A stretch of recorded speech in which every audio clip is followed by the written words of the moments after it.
The Right Side with Doug Billings. Hi, everybody. Welcome to the set of my show, The Right Side. Doug Billings here, and I'm preparing to have a conversation with a good friend of mine, Tracy Slepcevic. Look her up on the internet, especially in relation to and with regards to autism. In light of the press conference that we all saw last week with President Trump and Secretary of Health and Human Services, Bobby Kennedy, a lot of clarification, I think, remains and needs to be stated. Tracy's an expert in this, and so she's here. We fully support Bobby Kennedy and President Trump and their endeavors with that, especially with autism. Tracy has a son, Noah, who has autism, and she's been successful in treating him with home remedies and so forth. She's going to talk about that. I just wanted to introduce her and bring her on the show, and information about her and how to find her will be in the description of this particular episode and in the bottom third of the screen if you're watching the interview. So without further ado, here's the conversation I had with my friend, Tracy Slepcevic. The Right Side with Doug Billings. Hey everybody, my name is General Mike Flynn, and I'm here to do a big shout out for my great friend and one of the best in the business, Mr. Doug Billings. Right Side with Doug Billings, Right Side with Doug Billings. Doug is the future of the airwaves when it comes to independent broadcasters and podcasters. He is the new Rush Limbaugh. He's exactly what America needs right now, looking for honesty, looking for wisdom, looking for truth, looking for patriotism. Listen to Doug Billings at Right Side with Doug Billings. God bless you and God bless America, and thank you. Ladies and gentlemen, we are winning. We're winning, winning, winning. Welcome to The Right Side with Doug Billings. Are you ready? We are not liberal snowflakes who melt away in the face of tragedy, adversity, and challenge. We are a covenant nation under God, and his divine providence is not dead and it's not gone. It is living within each and every one of you. And you will bring it to life in such a way that the world has never seen before. We never back down. We never give up. We march forward.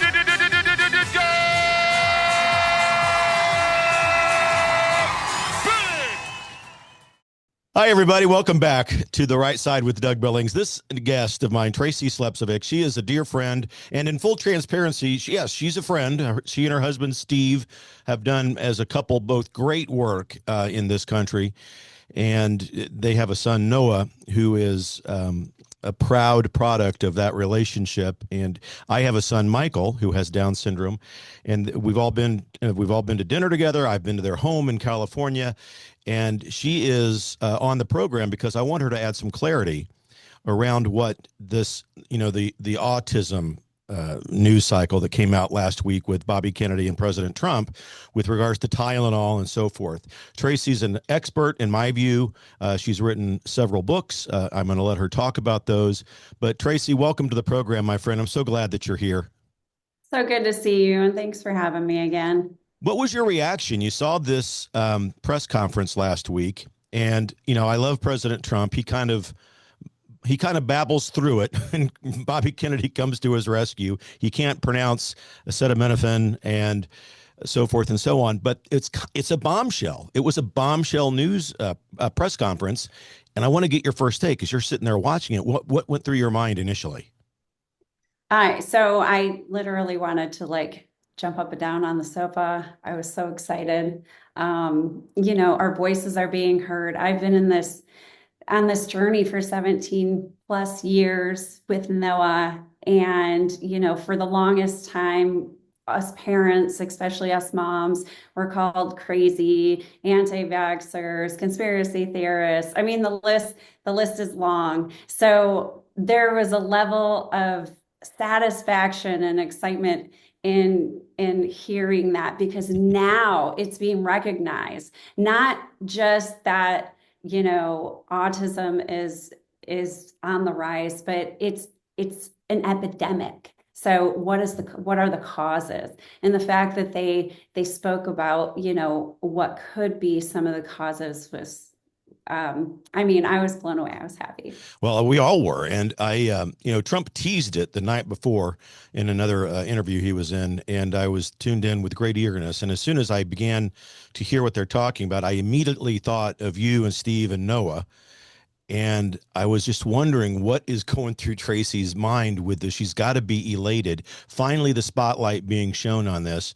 Now, you talk about being labeled a conspiracy theorist and anti-vaxxer and so forth. Before 2020, when I started the show, I'm not anti-vax either. I never was. But when the COVID jab came out, we all began to kind of wake up and look into it and do our own research. And I clearly became an anti-COVID vaccine advocate. But the people that were blaming you and accusing you of those things, does pride prevent them from coming to you and say, gosh, you were right all along? Or are they still doubling down on the it's safe and fine? And the kooks out there that you see, these pregnant women, young women taking Tylenol on camera just to prove a point.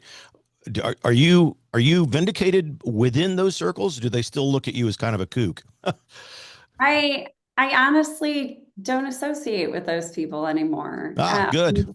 I mean, parents of children that Noah grew up with in school, teachers, um, caseworkers, doctors, you name it, and they're no longer in my life. And it's so beautiful. So I surround myself by like-minded people, people that I know are going in the right direction, Yeah. and I don't need any additional stress. Amen. God bless you. That's it, it is peaceful that way. And I've done a lot of the same things. But let's talk about the clarity that a lot of people heard this news. And some people not as educated and well researched as you jumped to a few conclusions, made some inaccurate assumptions. What's the clarity that you want to provide these people about this news? Okay, so in regards to leucovorin, leucovorin does work for some individuals on the spectrum, but it's not the cure-all. It's not the end-all be-all. There is no one pill fixes all, and it's not a cure. So leucovorin is mainly for those that have cerebral folate deficiencies, or their bodies produce those antibodies that block the folate from getting to the brain. So apparently leucovorin is able to bypass those antibodies to get into the brain. So some kids it works for, some don't. So doctors are, especially functional medicine doctors are very, they'll try like L-methylfolate or methylated B12, usually prior to starting leucovorin. Regardless, leucovorin is a drug and it's a controlled, under prescription. So I say find the best functional medicine doctor that has experience with treating kids on the spectrum in a biomedical intervention kind of way. So we usually refer to them as either, functional medicine, alternative, integrative doctors, and there are many of them out there. So to me, there's many tools for the toolbox, and leucovorin is one of those tools, and it has shown, great success for many kids in regards to, improving speech, cognition, and so much more. So I do say, please utilize it as a tool. In regards to acetaminophen, I've known for a long time that acetaminophen is a contributor due to the fact that I know that it depletes glutathione levels, because glutathione is your master antioxidant. So that would be what helps you fight off those viruses that are in your body, that they're putting into your body. But the big thing is it opens up the blood-brain barrier, and it makes you susceptible to neurotoxins entering the brain. So let's take, for instance, that we have a child who was just vaccinated. They run a fever because, they're usually given anywhere from like 4 to 7 vaccines all at once. They run a fever. The pediatrician says, rotate Tylenol and Motrin. Okay, well, first of all, your body running a fever is the body's mechanism to fight off the virus. So our body heats itself up, it's fighting off the virus. So if you're using a fever reducer throughout the whole, time, then what you're doing is you're inhibiting the body's ability to fight that virus. And so you'll prolong it. And they did say that in the press conference that you could prolong, but they didn't say why. So, to me, and I go back to an old school way. My mom would put us either in a lukewarm bath or put cool rags on us, dress us down, light clothing, or it's as little kids, we'd run around in our underwear. Hmm. And to reduce that fever, but we need that fever. You need to keep that fever as long as it's like 104 or below.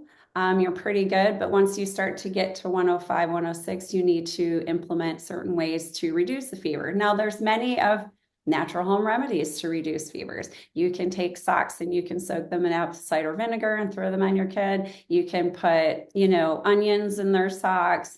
There's teas that you can make that'll help reduce the fever. There's so many things out there. Just, hop on ChatGPT. Yeah.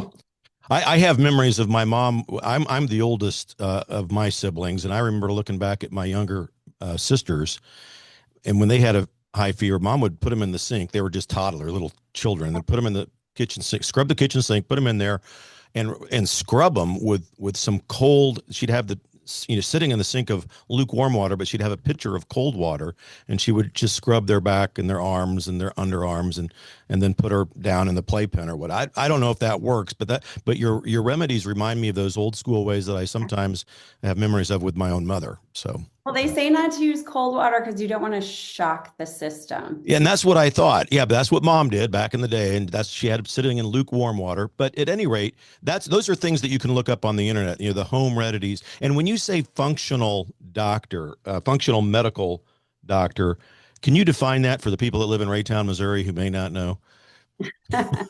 So like alternative medicine, somebody who, you have Western medicine, you have your alternative medicine, and you have those who what we call look for the underlying conditions versus just coding it with meds, right? Gotcha. Or finding alternative solutions to healing the body, which is, what God created. So I always say if God put it on this earth, that's what we should use. And we should also trust, God created herd immunity. I got measles when I was a kid. My sisters got measles. Yep. We got chickenpox. We got everything. We survived. Now, I also just put up a Substack that also talks about, so Kennedy posted a new video in regards to the fact that in history, viruses that were floating around, let's say polio, for instance. So polio was actually starting to be eradicated way before the vaccine was, put out there. Uh-huh. In every case of vaccines, the virus was starting to go away before they rolled out a new vaccine. So let's look at that history. Let's look at that data and those results, because it doesn't mean that vaccine was actually what, eradicated the virus itself. Right. In regards to polio, I can sit here and give you a whole episode on polio and how I feel about that. But so these viruses were actually being eradicated. So you can see that like on my Substack, it's Autism Warrior Mom. I posted his video that he had on Facebook. And then I also posted a lot of information, a lot of images, and a lot of data, solid data from the CDC, from the World Health Organization back then, that shows that the virus was being eradicated. And that was by cleaning up the water systems. Then we had indoor plumbing. They had safer measures in regards to food and nutrition. Better swimming pool water, things like that. I mean, that's where people got it. Chlorine, fluorification. So that's when they started cleaning water with chlorine. So all these different things were making, the biggest impact in eradicating those viruses, because a lot of them were actually in our water system. Yeah. So Tracy, we've got a couple of minutes left. I want to make sure people know where to find you. Your Substack is Autism Warrior Mom on Substack. Yeah. What about anything else? YouTube, websites, anything you want to share so people can get all of the knowledge they need? So I have, a very rare name. So if you look up Tracy Slepcevic on just about anything, you will find me. You can go to warriormom.com, and then you can go to autismhealth.com. Currently I run a nonprofit organization. We run an annual conference, the Autism Health Summit, every April in San Diego. This year we got Aaron Series speaking, so I'm really excited. Awesome. So any of those avenues, warriormom.com or autismhealth.com, and we have a lot of those articles, as long as they don't say the word vaccine, on autism health. Yes. But Ladies everything else is on my Substack. We'll have all of that information on the bottom of the screen for those people who are watching this interview. For those of you listening, it'll be in the description of the episode when we post it. So, Tracy, I just can't thank you enough for coming on. I know that this is a topic obviously near and dear to your heart. You and Steve and Noah, your entire family remain in our prayers. Michael looks forward to seeing you guys again soon. Yes, I look forward to it as well. Thanks a lot for all you do. Ladies and gentlemen, I'll be right back. Stay with me. For the Republic. Cheers. The Right Side with Doug Billings.